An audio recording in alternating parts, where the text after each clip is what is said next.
Welcome to the Q3 Data Market webinar. If you have any questions, stay tuned till the end and I'll answer them all for you. So look, what I want to do on this one, we do these market reports every quarter for people who haven't been on these to date. It's a run through of the market report that we share out. You may have seen it online or downloaded it, but it's just more of a real conversation about the market. Obviously, there's a lot of noise out there at the moment. LinkedIn can lead people down a totally false reality and think the world is ending, and it's not. So I want to go through what I'm seeing. I head up the data and engineering team here in Precision and have worked the data market in Ireland for 5 years and in Australia now for 6. So I've seen the changes. I've seen all of the different transformations go through, and everyone is bullheaded right now about technology for obvious reasons, but it's important to bring it back to reality as to what is actually happening on the ground. So I'll break it into 2 sections, data and business intelligence, so the reporting side of things, and then AI and the data science market as to what we're seeing it now. So I'll start with the AI side of things because that's probably what a lot of people are worried about, concerned about, wondering what's going on. Everybody is on the train. There's no denying it. There is a lot of talk. Again, LinkedIn can lead people down an absolute doom and gloom tunnel, thinking that the whole world is ending, your job's going to be made redundant, and everything is gone pretty much. Which in some cases, there are companies who are doing it. Like, there's no denying it. We are seeing companies making teams redundant because they think AI can do it. A good example is Klarna. If anyone hasn't seen those guys to date, they were one of the first companies maybe 18 months ago to vocalize and put out to the market, oh, we're making half the workforce. I think it was 70% of their workforce was made redundant because AI can do the capability of that. Lo and behold, 18 months later, they've hired in 2/3 of the people, or 2/3 of the headcount that they let go, not those exact same people. But it's a real showcase as to AI is not ready right now to do that. And I don't think it is going to be ready for the next couple of years to really remove teams and just have AI operations as a fully functional team. So I run a podcast as well, where I bring in founders of AI startups. I bring in leaders, thought leaders, and my head is scrambled with it because of the amount of different opinions and views and whatnot that I have. But it's great for me because I get a crazy understanding of it and get to hear all of the different opinions from people who are at the forefront of it. So in a nutshell, where I think it's going to go with AI is we're going to still be in this bullish run for the next 12, 18 months, potentially 2 years, where it's going to remain the same. People think they can do more with less in certain circumstances they can, but it's going to go so far in depth that when it comes to 18 months down the line, 2 years down the line, companies are going to look back and say, what the hell have we just done? Why are we not set up for scale? What is going on with the databases? There's so many errors. There's not enough correct data, and people who have those domain experience within like your Kimball, your like bronze, silver, lead, the real architecture of how things are built are going to be at a premium price to come back in to fix what has been done. But that doesn't take away from the fact that AI will be in a position 4 or 5 years down the line to do what people are talking about now in terms of taking over people's jobs and whatnot.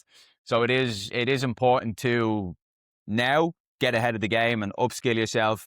Like, being blunt and transparent, if you are somebody sitting at the table in a business who you're on the BI side of things or the data analytics side of things, and your role is predominantly to build reports, dashboards, the data is already fed to you in pre-modeled data sets, and your role is to input to Power BI or Tableau or Looker or whatever it may be, I would be worried in that sense. I will be looking to upskill, whether in your current role now, ask what can I do more to get more into like architecture fundamentals, or if you want to pivot into data science, AI, upskill, do some courses, and do more, because you will be most likely made redundant if your role is getting fed pre-modeled data sets and putting it into Power BI. Like the likes of Databricks intelligence platform can do that in the click of a finger right now. So just to stay wary of that. It's not now that is the time to panic, but now is the time to upskill and start to think about how can I make myself future proof, which is what we're hearing across the board. Businesses as well, like there's a lot of talk about AI. We're doing this, we're doing that, we're doing this. Like chatbots have been around for years, like Claude, Code Review, Copilot. They're not really getting much use. They don't really do a hell of a lot in terms of transforming the way people work. Yes, it makes you a bit more efficient, and you can like get pre-coded data sets out, and it's still not at the ready to be fully efficient where you don't need humans to review it. Or like the likes of DBT Core is coming into, or DBT Fusion is in the market now to review AI code at a level where it would be fit for a purpose. So you don't need to go through all the lines, but it's going that way. It's not there yet, but a lot of businesses are talking about it to make it look like an attraction point. So if you're in an AI role or you're looking to get into AI engineering positions, do your due diligence when you speak to companies or are interviewing with companies, because we've seen it time and time again where you've got data engineering role with AI in it. It's just a data engineering role. You've got data scientist AI, or you've got AI engineer that's really a data scientist. Job titles right now have probably the least amount of substance and purpose they've ever had. Stop looking at a title, look at what the actual role and duties is. Even at that, if you get an interview, still really dig into what are you doing with this? What are you doing with that? What case examples have you got in there? And remember, when you're interviewing, it's not just them grilling you.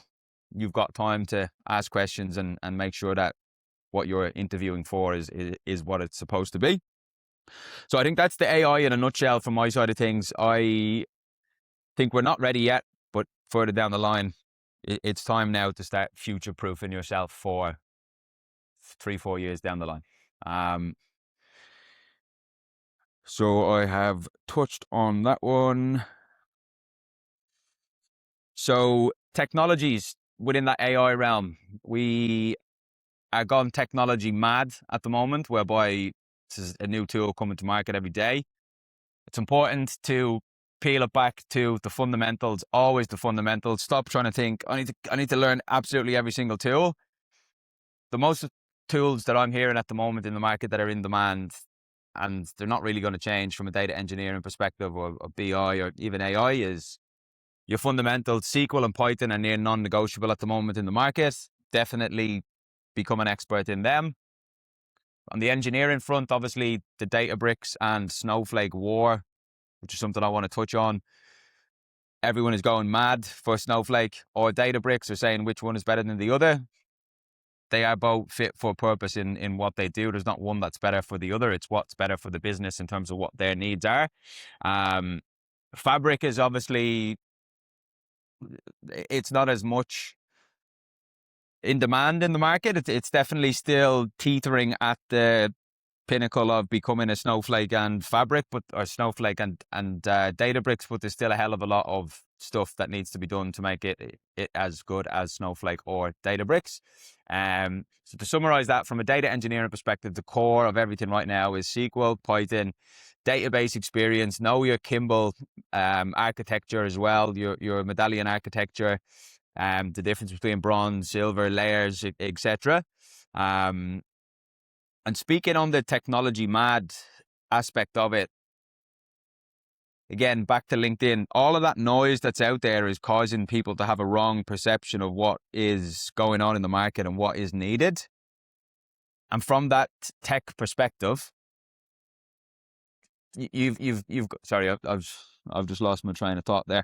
But from your tech perspective, stop following what you're seeing online and everyone saying this is dead, that is dead. Look at the reality of what's needed from that architecture piece, and know SQL, Python, data warehousing, ETLs. That's the core of data engineering. The cloud, obviously AWS, Azure, all well and good. I would specialize in one cloud. It's nice to be cloud agnostic, where you can get into consultancies and utilize that.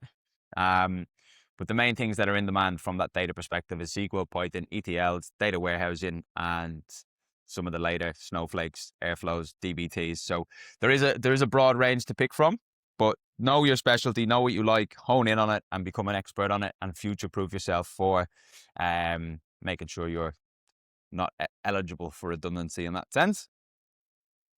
In terms of what we're seeing across the board and the conversations that I'm having with different executives, C-suite leaders, heads of data, the market isn't slowing down. It's definitely not slowing down. There's more projects than I've seen in the last 12, 18 months right now, which can be kind of contradictory to what a lot of people are seeing out there and experiencing themselves firsthand in the market, and also reading online. So the changes that we've seen in the market is it's not becoming a job stale market. It's there's a lot going on, but it's becoming a hell of a lot more selective, whereby pre-COVID, anyone who had the tools and technologies to deliver and could talk about the tools, you were hired. Now it's totally changed too. Tools are non-negotiable. Industry preference. Industry is preferable to people who've got experience in similar industries, accompanied with the business value. And that is the one thing that, and where a lot of people are falling short, is they can't communicate the business value. They can't communicate what their dashboard did or how their pipelines streamlined marketing's output or whatever it may be. You don't need to have exact figures and numbers. Obviously, it can be hard in a data engineering capacity to have exact numbers and figures. But I think ultimately to know the business and know what your solution solved and how it impacted the business and how it saved time, money, streamlined operations, freed up runway, or you saved cloud compute costs. That's a lot of gaps that I'm seeing on CVs right now, where people say tailor your CV to a job. In hindsight, that's not possible with every single different job out there, and trying to put on a mask as to I've got the experience in X, Y, and Z when you've just touched on it.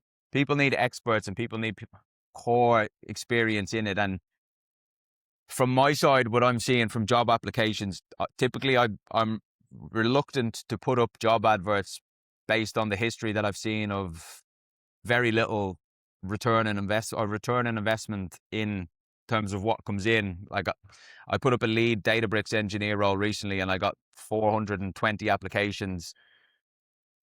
I'd say 80% of those profiles weren't fit for a data engineering role. So if you are applying and you see all of those crazy numbers on adverts, don't let that dishearten you if you know you've got the experience for it. It's important to highlight that in the CV and what you've done with it and the business impact. I'm seeing CVs now coming back to the tailoring to match job specs.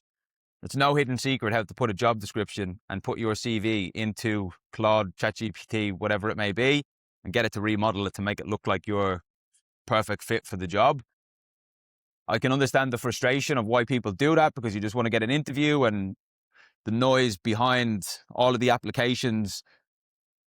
If I was to advertise 3 or 4 roles and over the space of 2 weeks, I have 2,000 applications, I'm a human and I view each application myself. I don't have time to ring every single person and say you're not fit for this role for X reasons. So it can be very frustrating from a job seeker perspective, but that is where a lot of talent teams and recruitment agencies or recruiters in this space, that's the reality that we're faced with right now, is that we're being inundated. But we need to deliver and match timelines for our clients as well. And you got to be real with yourself in terms of, are you doing enough? Having an open claw, applying for thousands of jobs overnight while you're sleeping sounds great and efficient, but it's not. Like if I see someone applying to a data engineering role and inside our CRM, they've applied for a marketing analyst, they've applied for a data scientist, they've applied for X, Y, and Z, platform engineers, DevOps engineers, business analysts. So what are you? So taking it that step further from the application perspective, if you are in that pool where you know you're good, you've got the experience for a job, and you're feeling frustrated that you're not being seen and not getting heard through the noise of the mass applications, I don't see that changing for the next couple of months at least. It hasn't changed in the last 12, 18 months. So it's important to be real with yourself and get a job sheet tracker. You can see on LinkedIn, you can see on Seek all of the different companies that you've applied to. Consolidate it all into one list, whether it's Excel. I recommend Excel because it's extremely easy. Put in the name of every single company that you've applied to. let's say you do 20, 30 applications on a Monday, Tuesday, put each company in, then come the Friday, you can go back to your applications and expand that a little bit further. What companies have I applied to? I'm going to go and visit that company profile on LinkedIn. Who looks like the hiring manager in that company or the talent acquisition personnel in that company? Put their name alongside that, connect in with them, leave a note. Hi, Sean, I've applied to the senior data engineering role. I feel I've got good experience. I'd love to have a conversation and connect further. Simple things like that help. When I see people approaching me directly on LinkedIn for roles like that, it comes across very well. But not sending a message, hi, Sean, I applied for a job, this. It's like, give a bit of context around yourself. I get hundreds of messages on LinkedIn a week, and it can be hard to manage everything with the applications and the inbound messaging. So just try to be real and become more human and not use AI as much as possible. Where are we? So again, just boiling back to the where I see the market going, and those conversations that I'm having with executives and leaders, there's a hell of a lot going on. To summarize it, it's becoming a lot more strict in terms of what people are looking for. Direct fits, which for me is frustrating as well, but that is the nature of the market, and the reality is if you're a senior and you're struggling, go back through all of the previous managers you worked with, previous companies you worked with. What industries are they in? Start making some maps like spider graphs and what companies are in those industries that could be hiring now. It's, as they say, it's a full-time job looking for a job. So you've got to go that little step further. We've touched on this already around the skills in demand. That was the AI one above that I was supposed to do. So I'll go back to this one. So yeah, look, the AI wording, like there's LLMs, Gen AI, agentic AI, multi-agent systems, vector databases. There's so much different aspects to it. There's chatbots, there's agentic workers, there's voice recognition. Like there's 101 different things, and it can be very, very overwhelming. So don't run with the noise online. Focus on you, on what you want, and what your interests are in your career, and build it out from that way, rather than listening to every Tom, Dick and Harry who's preaching on LinkedIn about different tools and whatnot. It's a lot of shit on LinkedIn right now, and it can really make people frustrated. So I think I've touched on that one just before. And the outlook, in short, to summarize the outlook, it is busy. There is a lot of noise. The frustration for recruiters is the noise, and the, like, out of those 400 or so lead data engineering applications I had for the Databricks role, again, 80% weren't fit for purpose, but out of that 80%, probably 50 weren't even in the country or in the correct state. So it can be frustrating on both sides of the table, especially if you're a good engineer and you're not getting seen. And now we've time for questions. So I appreciate I've absolutely rambled for nearly 30 minutes straight. I just need to have a sup. Usually I'm accompanied by one of my colleagues, but it was just me on my own. So hopefully that gave some context on what we're seeing on the market. And now if you have any questions, pop them in the chat bar and I will answer them for you.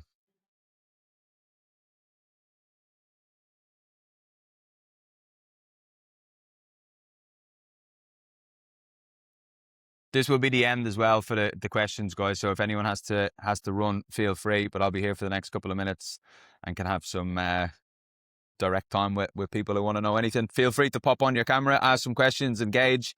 That's what I'm here for.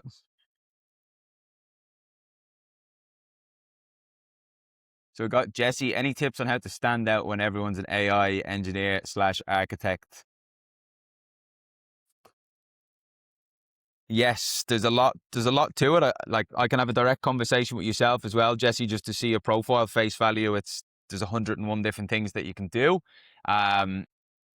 If you've got any side projects at all that you've worked on, stick them in your CV, whatever it may be, GitHub repos, anything that you've done outside of the real world, anything that you're doing internally in your role at the moment, whether you've built whatever it may be, chatbots, anything at all, put a link into what you've built and describe it around that. It is hard because it's like the data science boom back in 2015, 16. Everybody wanted to be a data scientist. And then 2019, ML engineers. Every single data scientist is now an ML engineer. It's the same now with AI engineer. In theory, it's a lot of the same shit, but just different names on it. Any insights on Databricks and Snowflake? Lots. Give me some specifics around that. I've got a podcast coming out actually, which will be something people will 100% want to work on or listen to. It's with a guy called Joel Rowland who works for Snowflake at the moment. He's a senior sales engineer, previously worked in Databricks for 6 years. He's now with Snowflake for 2 years. That's going to be an absolute worldie because he can compare some of the things that people will really want to know. Certifications. I'm looking here, so no idea what to do next to the masters. If you're trying to go down the AI route, just project after project, side projects from that aspect. Certifications, you can do your Cortex Snowflake certification, vector databases. There's 101 different ones out there. Udemy is typically the best one, or the ones directly through Snowflake and Databricks themselves. They've got really good courses. Some are free, some are paid.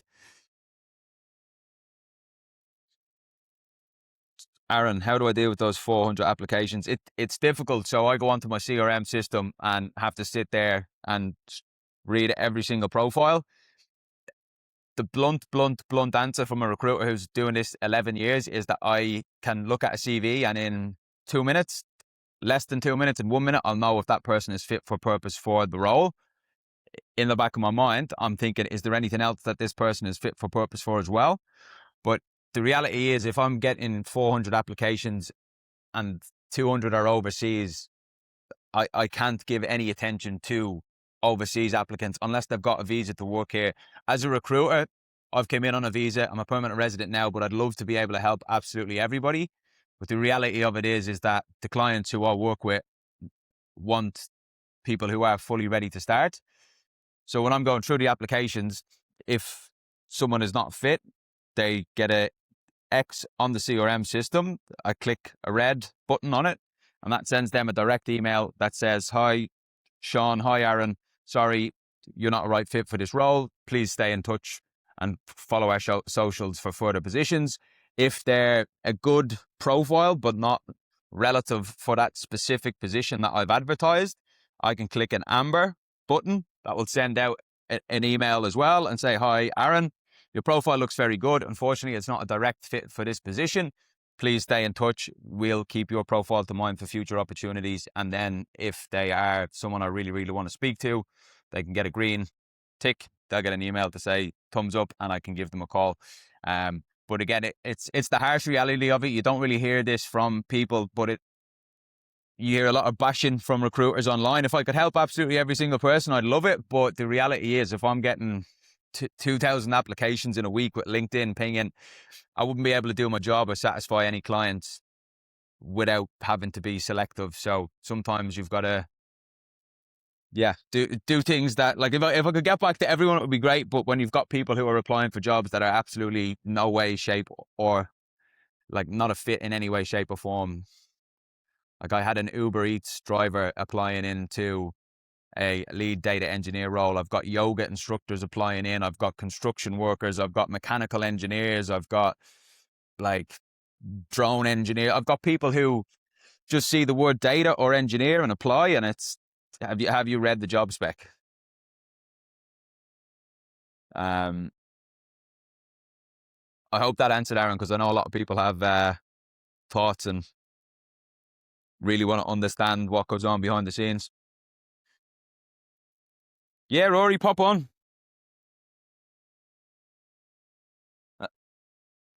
Let me just hire you up. Go ahead. Yeah, I just wanted to ask about like hierarchies and if you're seeing any changes there. Like from my experience in the last couple roles, the teams are getting quite flat, with like a lot of reports under a single manager. Are you seeing that, or what are the changes there?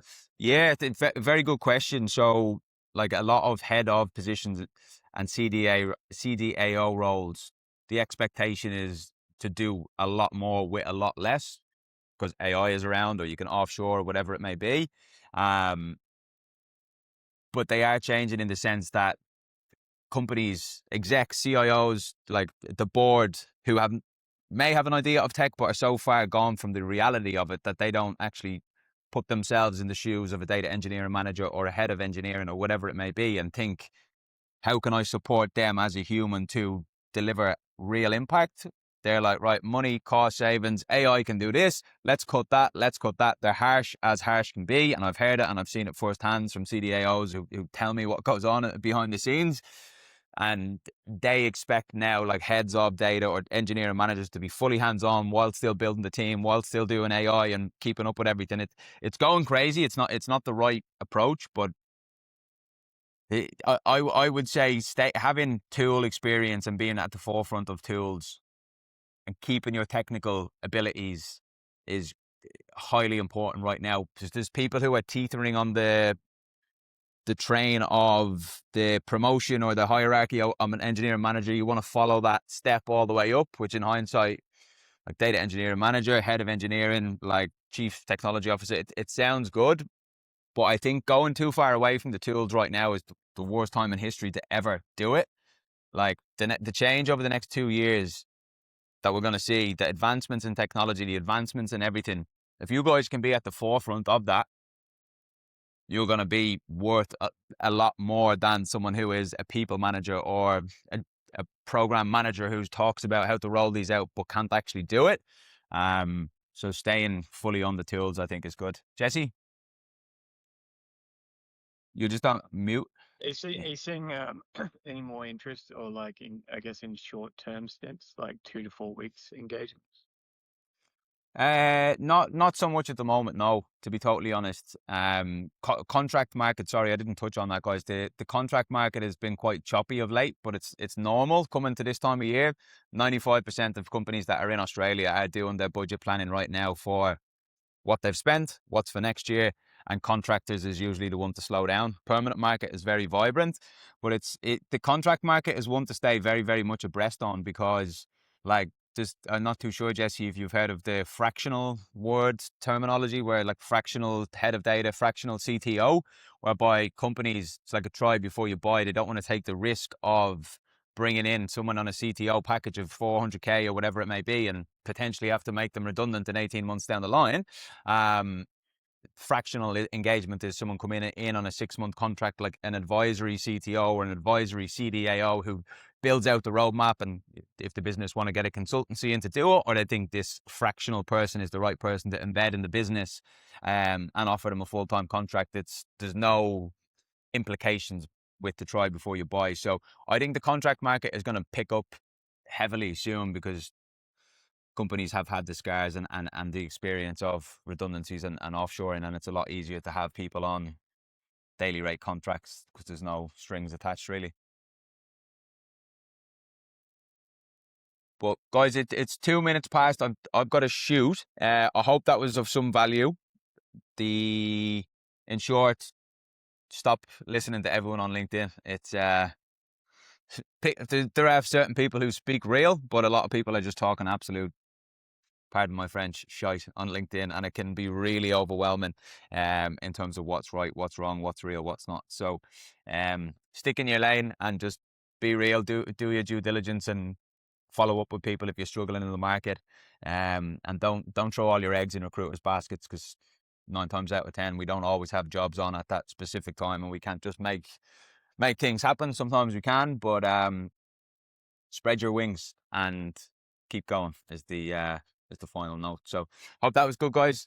I will speak to you guys on LinkedIn if you want to connect in and have any further conversation. So appreciate you joining.